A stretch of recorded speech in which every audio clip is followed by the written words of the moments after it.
Welcome to the catch-up. Andy's not here. I have someone prettier today. Yes, This is hello. Cheryl.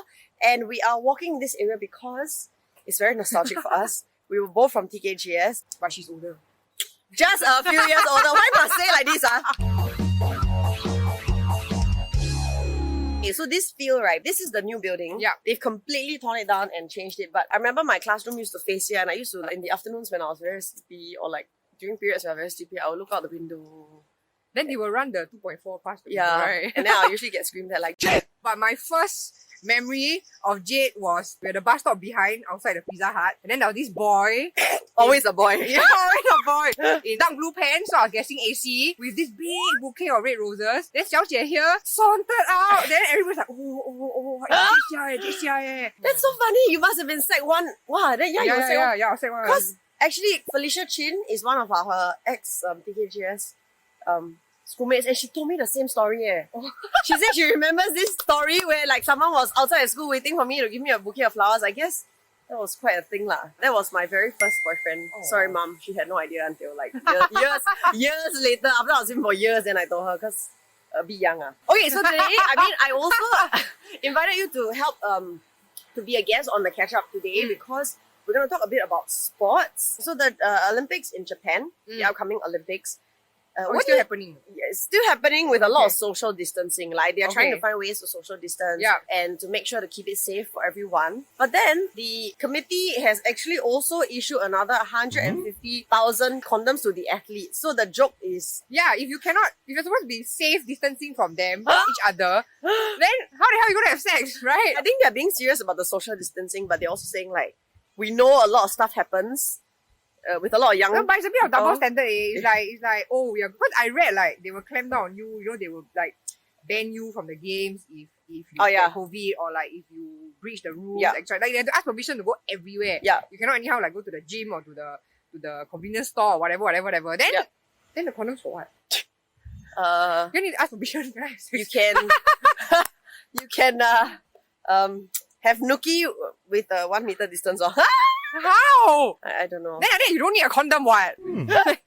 We shall not go there. So that is one of the interesting pieces of news that made me go like, what, this week? The other one, not sports related, but female related, and that's why I prefer to talk to you about this than Andy. Although Andy is quite evolved, I have to say, as a male. So this one pastor from a church in Singapore made a comment to female parishioners. Basically, I think our outfits will not pass lah. She made the connection between girls wearing clothing that is not so covered up and that it kind of leads to men's lustful thoughts and hence lustful actions. Kind of like we're asking for it lah. Basically lah. So basically, I think it's on the back of another Christian leader that just got convicted of some sexual offences, and I think she was trying to say that basically it's a bit victim blaming lah. It's like saying you asked for it lah. Who asked you to dress until so sexy? Then I mean, we that means we are in trouble lah. I think it's not very fair to say that in the sense that, I mean, we dress how we want because we like the way, we like to dress up, we like to look this way. It's not that I purposely because I want people to notice me or I want to ask for trouble. Of course, I get where they're coming from, the whole like you don't, it's like same for me, if you don't buy chocolate, I won't eat it. Yeah, okay, right. That's That's where they're coming from. It's like, because I love to snack, but if I don't buy, I won't eat, I'm safe. But if I buy it, I will surely eat. So I get where it's coming from. For me, I was kind of shocked to read that, like in this day and age, that someone would still say something like that. I mean, I think like for what you said, we work hard to keep our bodies nice, and if we're happy with our bodies, and it's also very hot in Singapore, by the way. Yeah, exactly. Right? And we choose to dress a certain way. It's just a very old school thinking now that it's always the woman's fault. I mean, to me, right, then even if a woman like has like everything on display, right, you can choose not to look. You can choose not to act on it.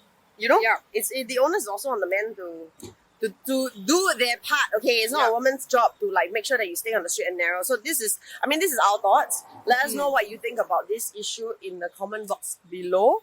Whether you think it's a woman's fault that we dress sexy. Oh, this is our neighbouring school, by the way. This is TKSS. Do you ever date a TKSS boy? I went out with one. I think I went out with one. Oh, then? Then he got my steady, but I said no lah. What this? I state my. I so state my. Hello. Wow, this one very old school. Do people still ask people to like be their girlfriend this way?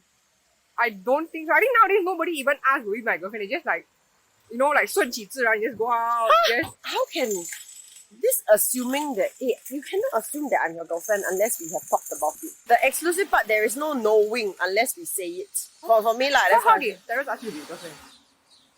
wow, Can so long remember ago or leh. Cannot remember. Wow, cannot remember but confirm he asked and we talked about it. Because to me, like, if you don't talk about it, yeah, then it's fair game, man. Yeah. So I mean, like, for you, like, when you so-called get into a relationship, do you just assume because you hold hand, you kiss, then it's exclusive? It can be exclusive dating, you see.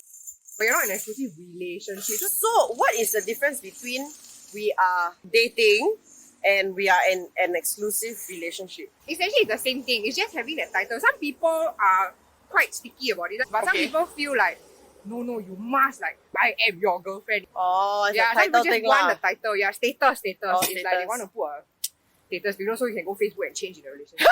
You know, just kidding. My understanding is if you are in an exclusive relationship, it's the same as if you're exclusively dating, it's the same as being in a relationship. Yeah, just no title. So To me, it's the same. Like if I say we're exclusively dating, I assume that there's a title lah. Yeah. Like, I will say you're my boyfriend lah.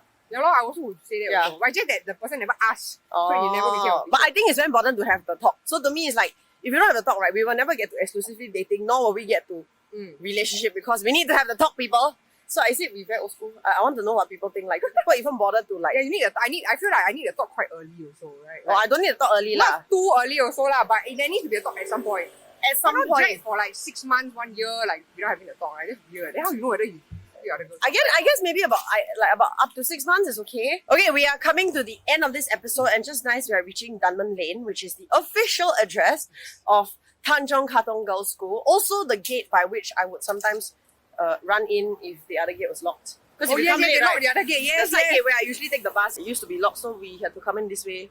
Oh, Then have to run the in. memories, man. Yeah, memories there.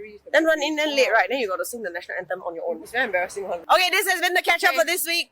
Thanks, Cheryl, for being on. Bye! Don't miss you, Andy.